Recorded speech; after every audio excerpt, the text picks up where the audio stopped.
नमस्कार साथियों, अगर आपकी भी एज 60 प्लस हो गई है या फिर होने वाली है तो आज की ये वीडियो आप सभी के लिए ज़्यादा महत्वपूर्ण रहेगी, क्योंकि आज की इस वीडियो में मैं आपको जानकारी देने वाला हूं आपके महत्वपूर्ण अधिकारों के बारे में और कौन कौन सी ऐसी सरकारी लाभ हैं जो आपको मिल सकते हैं 1 सितंबर 2025 के बाद से। तो साथियों, वीडियो को पूरा देखिएगा ताकि आपको भी सारी जानकारी मिल पाए। तो चलिए बिना किसी देरी के अपनी इस वीडियो को स्टार्ट करते हैं। तो यहाँ पर आप लोग को लेकर के आ चुके हैं सीधे अपने मोबाइल फ़ोन की स्क्रीन पर। पहला पॉइंट यहाँ पर पढ़ सकते हो आप लोग, लिखा है भारत में वरिष्ठ नागरिकों के अधिकार और सुविधाएं। भारत सरकार ने 2025 के बजट में वरिष्ठ नागरिकों यानी कि सीनियर सिटीजन्स के लिए कई नई और संशोधित सुविधाओं की घोषणा करी है, जो 1 सितंबर 2025 से पूरे देश में लागू होनी तय है। चाहे आप शहर में रह रहे हो, चाहे आप गांव में रह रहे हो, ये लाभ सभी वरिष्ठ नागरिकों को मिलेंगे। तो आइए इन सुविधाओं को एक एक करके विस्तार से समझते हैं। पहला पॉइंट यहाँ पर है वरिष्ठ नागरिक की परिभाषा यानी कि डिफिनेशन ऑफ सीनियर सिटीजन्स, क्योंकि कई लोग ऐसे हैं जिन्हें ये नहीं पता कि सीनियर सिटीजन कहते किसको हैं। तो देखिए, अगर आप एक पुरुष हो और आपकी एज 60 प्लस हो चुकी है तो आप एक सीनियर सिटीजन कहलाओगे। वहीं अगर आप एक महिला हो और आपकी एज 58 प्लस हो चुकी है तो आप भी एक सीनियर सिटीजन कहलाएंगी। इस उम्र के बाद व्यक्ति वरिष्ठ नागरिक की श्रेणी में आता है। ध्यान दें, ग्रामीण क्षेत्रों में बहुत लोग इस परिभाषा से अनजान हैं, जिसकी वजह से वे कई सरकारी योजनाओं का लाभ नहीं ले पाते। यात्रा में विशेष छूट यानी कि रेलवे यात्रा में छूट, जैसे कि पहले कोरोना से पहले पुरुषों को रेलवे टिकट पर 40% और महिलाओं को 50% तक की छूट मिलती थी। यह सुविधा सभी क्लासों में लागू थी, general, sleeper, AC, local ticket reservation आदि में। प्लेटफॉर्म और रेलवे स्टेशन पर सीनियर सिटीजन के लिए विशेष काउंटर होते हैं और वेटिंग एरिया होता है, ताकि वहां पर वे इजीली बैठ के अपना जो भी काम है, वे ट्रेन की इंतज़ार है, वो कर सकें। लेकिन वर्तमान स्थिति क्या है इस योजना की? कोरोना काल यानी कि 2020-21 में यह छूट रोक दी गई थी और अब तक 2025 में इसे फिर से शुरू नहीं किया गया। देश भर में मांग उठ रही है कि इस छूट को तुरंत बहाल किया जाए, बट अभी तक ऐसा कुछ भी सरकार की तरफ से नोटिफिकेशन नहीं आया है। हवाई यात्रा में छूट, पहले एयर इंडिया और अन्य एयरलाइंस वरिष्ठ नागरिकों को घरेलू उड़ानों में विशेष रियायतें देती थी और हवाई अड्डों पर भी व्हीलचेयर और विशेष काउंटर की सुविधा आपको मिल जाएगी। लेकिन अभी भी कुछ एयरलाइंस हैं जो आंशिक रूप से छूट देती हैं, पूरी तरह से छूट नहीं देती। स्वास्थ्य सेवाओं की बात करें, स्वास्थ्य सुविधाओं की, तो आयुष्मान भारत स्मार्ट कार्ड अब बुजुर्गों का बनाया जाएगा, जो कि 70 वर्ष से अधिक उम्र के हैं। जो भी वरिष्ठ नागरिक हैं, चाहे उनकी आर्थिक स्थिति कैसी भी हो, 5 लाख रुपए तक का मुफ्त इलाज वे भी 1 साल में करा सकते हैं। यह इलाज सरकारी और सूचीबद्ध निजी अस्पतालों में मान्य होगा। कार्ड के लिए नज़दीकी जनसेवा केंद्र या सरकारी अस्पताल में आवेदन कर सकते हैं।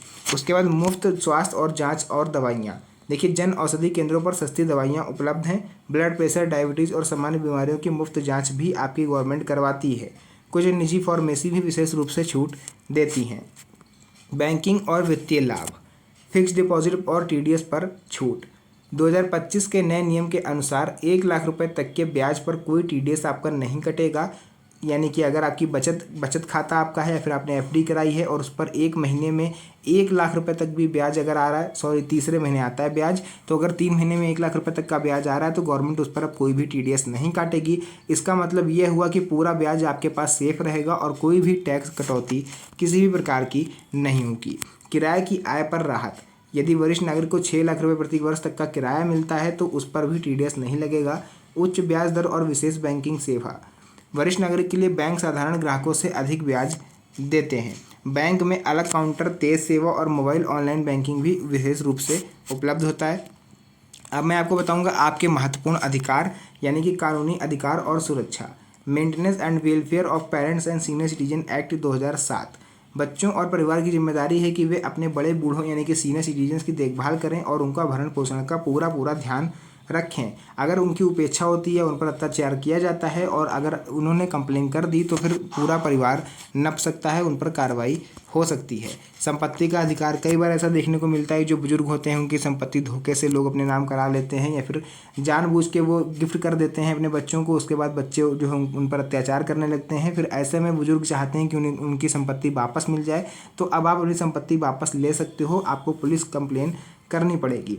कोई भी उनकी संपत्ति हड़पने की कोशिश करेगा तो वे कानूनी सहायता ले सकते हैं।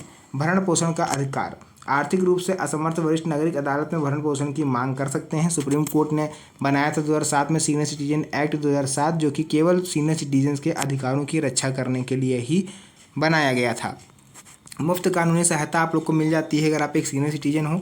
सामाजिक और मनोरंजक सुविधाएं यानी सामाजिक केंद्र और क्लब वरिष्ठ नागरिकों को एक दूसरे से मिलने, बातें करने और मानसिक शारीरिक रूप से सक्रिय रहने का अवसर मिलेगा। सामाजिक केंद्र और क्लब बनाए जा रहे हैं। गतिविधियां योग, ध्यान, खेल, सांस्कृतिक कार्यक्रम उसमें होंगे जिससे बुजुर्गों का भी मन लगा रहेगा। सांस्कृतिक और मनोरंजन पर छूट, सिनेमा घर, संग्रहालय, थीम पार्क, लाइब्रेरी आदि पर प्रवेश जो है वो फ्री रहेगा या फिर उस पर कुछ छूट मिल सकती है।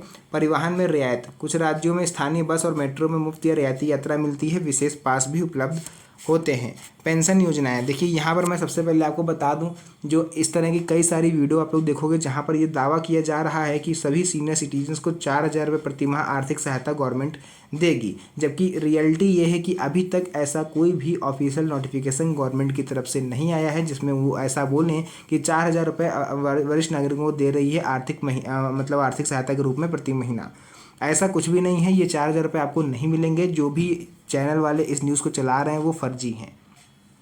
हाँ, अगर आप पेंशन के लाभार्थी हो तो वो पेंशन आपको समय पर मिलेगी, क्योंकि अटल पेंशन योजना हो चाहे अन्य सरकारी स्कीम हो, कोई भी पेंशन हो, इंदिरा गांधी वृद्धावस्था पेंशन, उन सभी पेंशन जो भी लाभार्थी हैं उनको पेंशन समय पर मिल पाएगी। बट ये 4,000 रुपये वाली बात पूरी तरह से गलत है। नियमित मासिक आय सुनिश्चित करने के लिए 2025 के बजट में इन योजनाओं को सुलभ बनाया गया है। आवेदन बैंक, डाकघर या ऑनलाइन पोर्टल से भी आप कर सकते हैं। समस्याएं और मांग, रेलवे और हवाई यात्रा में पूर्व की छूट वापस लागू करने की मांग इस समय जोरों पर है। कोरोना के बाद सुविधा बहाल नहीं होने से बुजुर्गों में नाराजगी है। कई बार सीनियर सिटीजन केवल नाम के सीनियर सिटीजन बनकर रह गए हैं, लेकिन व्यावहारिक लाभ उनको नहीं मिल पा रहा है। निष्कर्ष की बात करें तो 2025 का बजट वरिष्ठ नागरिकों के लिए रेल यात्रा, स्वास्थ्य, आर्थिक, कानूनी और सामाजिक हर मोर्चे पर लाभ दे रहा है। हालांकि रेलवे और हवाई यात्रा की पुरानी छूट अभी बहाल नहीं हुई है, जिसे लेकर जनता में दबाव और मांग दोनों है। सीनियर सिटीजन को अपने हक और अधिकारों की पूरी जानकारी होनी चाहिए ताकि वे हर चीज़ का लाभ समय पर ले पाएँ। मुख्य सुझाव की बात करें तो अपने इलाके के जनसेवा केंद्र से योजनाओं की जानकारी लेते रहें। आयुष्मान कार्ड और पेंशन योजनाओं के लिए तुरंत आवेदन कर दें। बैंक में एफडी और स्पेशल अकाउंट का लाभ लें। अपने कानूनी अधिकार समझें और ज़रूरत पड़ने पर लीगल हेल्पलाइन से संपर्क जरूर करें। तो साथियों, मैंने इतनी चीज़ें आपको बता दी हैं। अगर आपके मन में अभी भी कोई डाउट हो तो आप नीचे कमेंट सेक्शन में मेरे से पूछ सकते हो। उसका रिप्लाई मैं आपको समय मिलने पर दे दूंगा। तो फिलहाल जो भी चीज़ें थी मैंने आपको बता दिया है। वीडियो आपके पास पहुँचा है तो इसे अपने यार दोस्तों के साथ भी शेयर करिए ताकि उन्हें भी इन सब चीज़ों के बारे में जानकारी हो पाए। तो फिलहाल के लिए आज के इस वीडियो को हम लोग यहीं पर एंड करते हैं। मिलेंगे आप सभी से नेक्स्ट वीडियो में एक और अच्छी इंटरेस्टिंग मज़ेदार वीडियो के साथ। तब तक के लिए धन्यवाद। जय हिंद।